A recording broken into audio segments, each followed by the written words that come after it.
मैं विकास Singh इडुमोटो coaching classes से और आप सभी बच्चों का एग्जाम बूस्टर सीरीज में स्वागत करता हूं। और आइए हम आज eyes and the colourful chapter start करते हैं। ठीक है, तो देखिए सबसे पहले हम लोग इस चैप्टर में देखने वाले हैं कि आखिर हमको कौन कौन सा टॉपिक पढ़ना है। ठीक है, तो आपका इस टॉपिक में स्टार्ट होता है।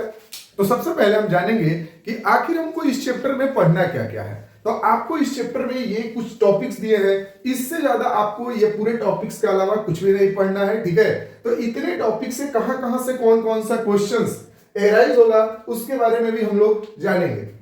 सबसे पहला सवाल आपका इंपॉर्टेंट सवाल बन सकता है स्ट्रक्चर ऑफ आइज और उसके जो पार्ट्स होते हैं उसके फंक्शंस के बारे में आपको लिखने के लिए आ सकता है। ठीक है, तो इसको आपको ध्यान देना है। जैसा कि थोड़ा बहुत आप इस डायग्राम को जरूर याद रखेंगे, क्योंकि ये डायग्राम आपका 4 से 5 नंबर में और फंक्शंस के बारे में आपका पूछ सकता है, इसीलिए ये एक आपका वीवीआई बन जाता है। तो इसको जरूर आप क्लियर कट रखेंगे, समझ गए कि नहीं। ठीक है, पावर ऑफ एकोमोडेशंस पढ़ना है, डिफेक्ट ऑफ विजन पढ़ना है, ये भी आपका वीवीआई है। पावर ऑफ एकोमोडेशंस मैं बताऊंगा कि आखिर वो होता क्या है। ठीक है, डिफेक्ट ऑफ विजन भी आपका वीवीआई में आ जाता है। ठीक है ना, तो यहां से भी सवाल बहुत बार पूछे गए डिफेक्ट ऑफ विजन से। उसके बाद से आपका सवाल आ सकता है एटमॉस्फेरिक रिफ्रैक्शंस, यहां से सवाल आ सकता है। ठीक है, और स्कैटरिंग ऑफ लाइट, इससे वाइट सवाल आपका एज्यूम होता है। तो इस चीज को हम लोग देखने वाले हैं। तो इतने सारे टॉपिक्स है जो आपका की क्या करेगा, क्वेश्चंस एराइज करेगा, और कुछ न्यूमेरिकल्स भी बन सकते हैं, उसको भी हम लोग इस टॉपिक में क्या करने वाले हैं, समझने वाले हैं। तो आइए स्टार्ट करते हैं। सबसे पहले फर्स्ट आपका टॉपिक से structure of eyes and parts of functions. जैसे तो यहां से आप ये आइज का स्ट्रक्चर्स देख सकते हैं। ये आई का स्ट्रक्चर कुछ ऐसा है। यहां से हम लोग देख रहे हैं आइज का स्ट्रक्चर। ये स्ट्रक्चर सभी बच्चे को याद होना चाहिए, ये डायग्राम सभी बच्चे को क्या होना चाहिए, याद होना चाहिए। तो आप आइज में सबसे पहले क्या देखते हैं कि ये वाला जो आपका पार्ट होता है ये होता है कॉर्निया। ठीक है, ये होता है सबसे पहले कॉर्निया होता है आपका। उसके बाद जब इसके अंदर जाएंगे तो यहां पर आपको कुछ लिक्विड्स ऐसे फील्ड मिलेंगे। ठीक है, यहां पर लिक्विड होते हैं।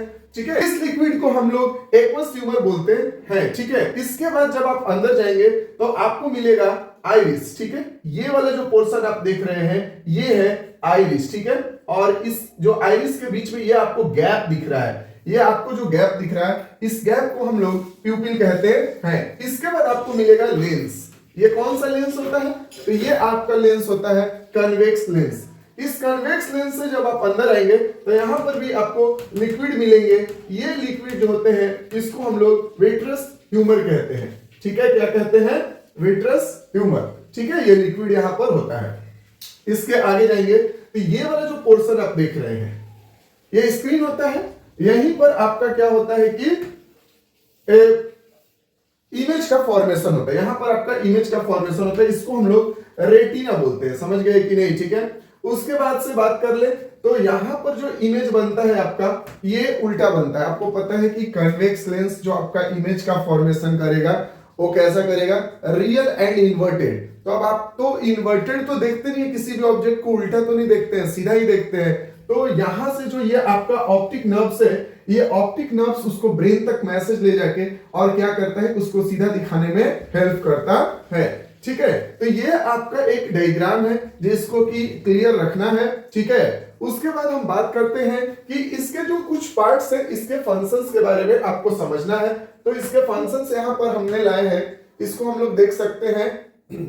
चलिए, तो यहां पर आपका ये जितने भी पार्ट्स दिए हुए हैं उसका यहां पर आपको फंक्शन दिया हुआ है। इस फंक्शन को भी आपको क्या करना है, समझ लेना है। ठीक है, तो जो जो इंपॉर्टेंट है उसी को समझेंगे। ठीक है, जैसे कि यहां पर आइरिस दिया हुआ है, आइरिस एक इंपॉर्टेंट पार्ट है जो कि आपको क्लियर रखना है। जैसे कि ये जो आपका ब्लू वाला यहाँ पर पार्ट्स दिखा है, ये ब्लू कलर का जो आपको दिख रहा है ये आपका आइरिस है, जो कि ओपेक होता है। ये लाइट को उतना ही इंटर करने देता है जितने कि आपके रेटिना पर ज्यादा प्रभाव नहीं पड़े। ठीक है, उतना ही लाइट को इंटर होने देता है। उसके बाद से आपका ये इंपॉर्टेंट हो गया यहाँ पर प्यूपिल।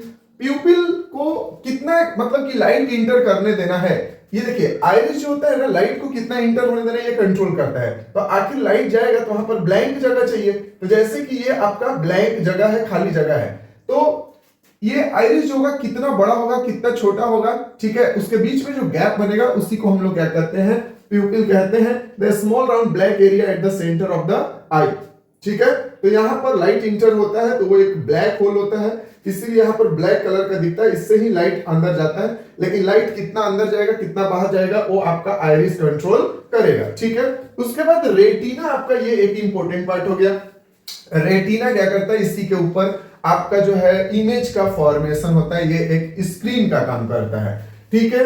उसके बाद आपका कॉर्निया, कॉर्निया एक ट्रांसपेरेंट आपका लेयर है सबसे फ्रंट में, जो कि जिसका काम होता है लाइट के रेज को बेंड करना। ये लाइट के रेज को क्या करता है, बेंड करता है। स्क्लेरा जो व्हाइट पार्ट्स होते हैं आपके आईज में, जो व्हाइट पार्ट है, ठीक है, जो क्या करता है आपके आईज को प्रोटेक्ट करने का काम करता है, ठीक है। ऑप्टिक नर्व्स क्या करता है, तो ऑप्टिक नर्व्स का काम होता है कि जो आपका इमेज बनता है उस मैसेज को ब्रेन तक ले जाना और फिर उसको करेक्ट करके आपको दिखाना। उसके बाद आईज में और क्या क्या आप पढ़े थे, तो लेंस के बारे में, लेंस तो आपको पता है, कन्वेक्स लेंस के बारे में आप पढ़े होंगे, ठीक है। उसके बाद सिलियरी मसल्स, सिलियरी मसल्स एक यहां पर दिया हुआ है। तो सिलियरी मसल्स एक्चुअली में क्या करता है, तो मान लीजिए कि ये आपका लेंस हो गया और लेंस को ऐसे करके सिलियरी मसल्स पकड़ के रखा हुआ है, ठीक है। तो सिलियरी मसल्स क्या करता है कि लेंस को कब आपका रिलैक्स करना है, कब कॉन्ट्रैक्ट करना है, ये करने में हेल्प करता है। क्योंकि आईज का जो लेंस होता है वो फ्लेक्सिबल होता है, इलोंगेट हो सकता है, शॉर्ट हो सकता है, समझ गए कि नहीं, ठीक है। उसमें सिलियरी मसल्स आपका हेल्प करता है, ठीक है। उसके बाद यहां पर जो आपका मैंने बताया था कि लिक्विड भरा हुआ रहता है, विट्रस ट्यूमर, ये प्रोटीन प्रोवाइड करता है और आईज को शेप में रखने में भी हेल्प करता है। यहां पर भी एक्वस ट्यूमर जो है ये भी आपका प्रोटीन प्रोवाइड करता है। तो इस तरीके से आईज के स्ट्रक्चर और उसके कुछ पार्ट्स के फंक्शंस आपको क्लियर कट रखने हैं। इसके आगे हम लोग समझेंगे पावर ऑफ एकोमोडेशंस। नेक्स्ट आपको समझना है पावर ऑफ एकोमोडेशंस, जो कि आपका ये एक इंपॉर्टेंट टॉपिक है जिससे कि सवाल ज्यादातर टाइम बना है, तो इस पे आप जरूर ध्यान देंगे। पावर ऑफ एकोमोडेशंस एक्चुअली में है क्या, कि मतलब जो आपका आईज का लेंस होता है वो दूरी के हिसाब से क्या करता है, अपने आप को फिक्स करते रहता है। अभी मैंने बताया कि जो आंख की लेंस होती है, ये जो आपका लेंस है, ये क्या करता है कि ऑब्जेक्ट के डिस्टेंस के हिसाब से अपने आप को फिक्स कर लेता है। यदि ऑब्जेक्ट आपका फार पॉइंट पे रखा हुआ है, ऑब्जेक्ट यदि आपका दूर रखा हुआ है, तो जो ये लेंस होगा वो इलोंगेटेड रहेगा, मतलब लंबा रहेगा, समझ गए कि नहीं, ठीक है। हाँ, सिलियरी मसल्स इसको खींच के क्या कर देंगे, लंबा करके रखेंगे, समझ गए कि नहीं, ठीक है। और जैसे जैसे इसको हम लोग इसके नजदीक ले आएंगे, इस ऑब्जेक्ट को जैसे जैसे नजदीक ले आएंगे, मान लीजिए नजदीक ला दिए, तो इस ऑब्जेक्ट को देखने के लिए जो हमारा लेंस होता है वो थोड़ा सा ऐसे हो जाता है, मतलब कि स्फेरिकल टाइप में कन्वर्ट होना शुरू हो जाता है, मतलब दब जाता है, कॉम्प्रेस हो जाता है, समझ गए कि नहीं, ठीक है। हाँ, तो ये जो चेंजेस आ रहे हैं आपके लेंस के अंदर, इसी को हम लोग पावर ऑफ एकोमोडेशंस कहते हैं। ये जो इसके पास हमारे पास नेचुरल जो पावर मिले हुए हैं लेंस के पास, इस तरीके से अपने आप को करने के लिए। यहां पर लिखा है कि ऑब्जेक्ट यदि फार पॉइंट पे है, ठीक है, तो आपका आई लेंस एक्सपेंडेड रहेगा, समझ गए कि नहीं, ठीक है। और जब ये एक्सपेंड करेगा तो फोकल लेंथ क्या होता है, इंक्रीज हो जाता है। फोकल लेंथ क्या हो जाता है, इंक्रीज। फोकल लेंथ बढ़ेगा तो पावर क्या हो जाएगा, डिक्रीज हो जाएगा, क्योंकि आपको पता है कि power is equal to 1/f होता है। Power is equal to 1/f, मतलब power is inversely proportional to focal length होता है, ठीक है। तो जैसे इलोंगेट होगा, मतलब ये ऐसे करके जब हो जाएगा, तो यहां पर क्या होता है, फोकल लेंथ की मतलब फोकल लेंथ बढ़ जाता है। फोकल लेंथ बढ़ेगा ना तो पावर क्या हो जाएगा, घट जाएगा। लेकिन जैसे ये नजदीक आता है, कुछ इस तरीके से लेंस हो जाते हैं और फोकल लेंथ क्या होता है, आपका कम हो जाता है, समझ गए कि नहीं, ठीक है, जिससे कि पावर इंक्रीज हो जाता है। तो जब भी वस्तु नजदीक आती है तो उसको देखने के लिए लेंस का पावर बढ़ाना पड़ता है, समझ गए कि नहीं, ठीक है। तो यहां पर फोकल लेंथ कम हो जाता है। इस तरीके से इसी को हम लोग पावर ऑफ एकोमोडेशंस बोलते हैं। तो ये आपको क्लियर रखना है। नेक्स्ट आपको टॉपिक पढ़ना है डिफेक्ट ऑफ विजन। डिफेक्ट जो आपको समझना है, डिफेक्ट ऑफ विजन। जैसे कि मतलब कि लोगों को देखने में क्या क्या समस्याएं आती हैं आंखों के अंदर, उसी के बारे में हमको पढ़ना है। जो कि बहुत बार आपसे ये वाला सवाल पूछा गया है, इसीलिए इसको क्लियर कट जरूर रखेंगे। डिफेक्ट ऑफ विजन के लिए आपको इसमें क्या क्या जानना है, तो हाइपरमेट्रोपिया, ठीक है, उसके बाद से आपको जानना है मायोपिया, ठीक है, फेस बायोपिया, उसके बाद कैटरैक्ट आपको जानना है, जिसको कि हम लोग मोतियाबिंद भी कहते हैं। समझ गए कि नहीं? ठीक है, ये चार चीज कम से कम आपको क्या रखना है, क्लियर कट रखना है, ठीक है। तो इनके बारे में, और यहां पर डायग्राम जो दिए गए हैं, ये डायग्राम के साथ हाइपरमेट्रोपिया और मायोपिया दोनों को क्लियर कट रखना है। इन दोनों का डायग्राम और करेक्शंस आपको बिल्कुल क्लियर कट रखना है। तो कुछ भी हो जाए इसको मिस नहीं करके जाना है। समझ गए कि नहीं? ठीक है, और इन दोनों को as a definitions clear cut रखना है आपको। समझ गए कि नहीं? ठीक है, तो जैसे यहां पर दिया हुआ है कि लॉन्ग साइटनेस, जिसमें कि हमको दूर का दिख जाता है, पास का देखने में हम लोगों को क्या होता है, प्रॉब्लम होता है। जब भी ऑब्जेक्ट पास में हम लोग रखते हैं, इसका इमेज कहां बन जाता है, तो रेटिना के पीछे चला जाता है। समझ गए कि नहीं? ठीक है, हाँ, इसमें जब ऑब्जेक्ट दूर रहता है तो उसका इमेज रेटिना पर बन जाता है। समझ गए कि नहीं? ठीक है, इसको करेक्ट करने के लिए हमको क्या करना पड़ेगा, तो इसको करेक्ट करने के लिए, इसको हम लोग करेक्ट करने के लिए यहां पर कन्वेक्स लेंस का हम लोग क्या करेंगे, इस्तेमाल करेंगे। समझ गए कि नहीं? ठीक है, उसके बाद आपका आता है शॉर्ट साइटनेस, जिसमें कि हम लोग नजदीक का तो देख लेते हैं लेकिन हमें दूर का नहीं दिखता है। तो इसको करेक्ट करने के लिए हमको क्या करना पड़ता है, लगाना पड़ता है कनकेव लेंस। ठीक है, तो ये जो चार डायग्राम आपको दिए गए हैं, ये चार डायग्राम को क्या करना है,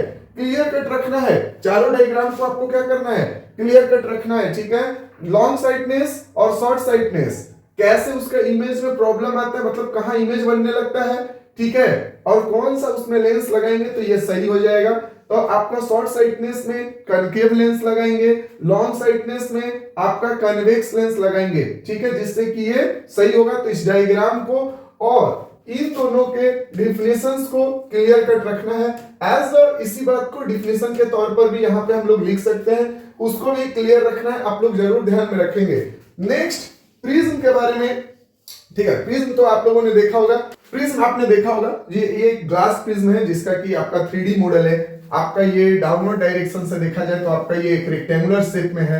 ठीक है, साइड व्यू से भी आप देखेंगे तो एक रेक्टेंगल में आपको ये दिखता है, इधर साइड से भी एक ऐसे करके रेक्टेंगल में होगा, नीचे से भी आपका रेक्टेंगल फॉर्म में होता है, और आगे से आपका ये ट्रायंगल फेस में होता है। ठीक है, बैक साइड से भी आपका ये ट्रायंगुलर फेस में होता है। सामने से आप देखेंगे तो कैसा है, ट्रायंगल में। ठीक है, बैक साइड से भी कैसा है, बिल्कुल ट्रायंगल में आपको देखने को मिलेगा। नीचे से रेक्टेंगल और साइड से रेक्टेंगल जैसा होता है। ठीक है, तो ये आपका प्रिज्म है, और इसी प्रिज्म में रिफ्रैक्शन ऑफ व्हाइट लाइट हम लोग पढ़ने वाले हैं। ठीक है, क्योंकि एटमॉस्फेरिक रिफ्रैक्शन जो होता है तो इसके ऊपर बेस्ड होता है। इससे कि इंपॉर्टेंट सवाल भी बनता है कि हाउ रेनबो इज फॉर्म।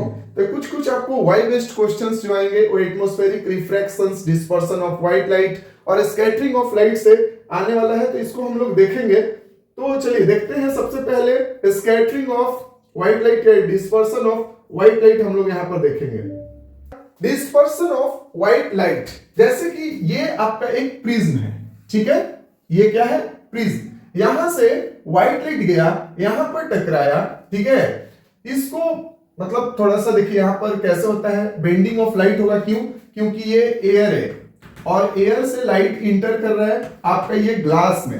तो जब एयर से लाइट ग्लास में इंटर करेगा आपका, तो क्या होगा, रेयर मीडियम से डेंसर मीडियम में जाएगा, तो बेंडिंग ऑफ लाइट देखने को आपको मिलता है। तो जैसे यहां से व्हाइट लाइट गया तो यहां से इसको जाना चाहिए था ऐसे, लेकिन ये कैसे जाएगा, इस तरीके से आपका बेंड करना शुरू कर जाएगा। लेकिन आप देखते हैं कि जब व्हाइट लाइट आपको पास करवाते हैं प्रिज्म से, तो आपको 7 कलर्स का मतलब कि आपको लाइट देखने को मिलने लगता है। ठीक है, 7 रंग में आपको लाइट देखने को मिलते हैं, जिसका कि मतलब पैटर्न होता है वी गेवर, V for violet, indigo, blue, green, yellow, orange and red. आपको इस तरीके से पैटर्न में कलर देखने को मिलता है।